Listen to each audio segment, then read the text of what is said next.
Hello students, next हम discuss करेंगे exercise 12.6 question number 1 के साथ स्टार्ट कर रहे हैं हम एक्सरसाइज। तो देखो फर्स्ट क्या कह रहा है। आपको ये चेक करना है कि ए और बी इंडिपेंडेंट इवेंट है या नहीं, ये बताना। तो फर्स्ट केस अगर हम देखें तो मेरे पास प्रोबेबिलिटी ऑफ ए के वैल्यू है 1/2, प्रोबेबिलिटी ऑफ बी का वैल्यू है जो कि है 7/12, और थर्ड केस नॉट ए, एक सेकेंड, हाँ, नॉट ए डैश यूनियन, और का मतलब यूनियन, और बी नॉट, इसकी कंडीशन 1/4।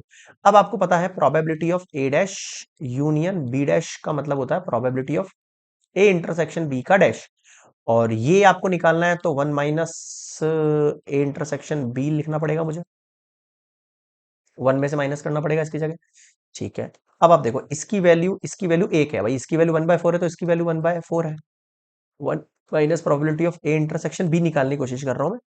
तो इसको इधर, यानी probability of A intersection B कैसे निकलेगा, 1/4 यानी 3/4। अब इसको निकाल के करूं क्या, मैं चेक करूंगा। क्या चेक करूंगा, probability of intersection B, probability of A multiply probability of B same है या नहीं। इसकी वैल्यू 3/4 है, इसकी वैल्यू कितनी है, हाफ, इसकी वैल्यू कितनी है 7/12। अब ये दोनों सेम है क्या, नहीं है सर, नॉट लग गया है। इसका मतलब A and B are not independent. क्या है भैया, ये नॉट इंडिपेंडेंट, इंडिपेंडेंट नहीं है। फर्स्ट केस नो हो गया, नो नो। सेकंड केस देखो,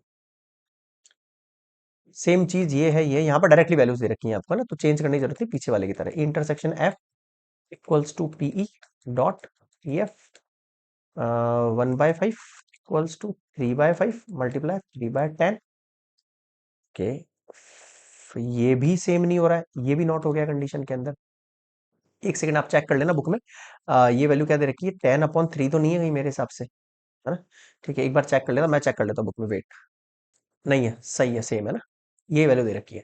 तो ये कंडीशन भी नॉट हो गई है ना, एक मुझे लगा एक बार शायद क्वेश्चन गलत टाइप हो गया है यहाँ पर गलती से। नहीं, सेम है, तो ये भी नॉट वाली कंडीशन हो गई है, तो यहाँ पर भी मैं कह सकता हूँ no, E and F are not independence. आया कुछ समझ में, बिल्कुल sir. So this is complete question number 1।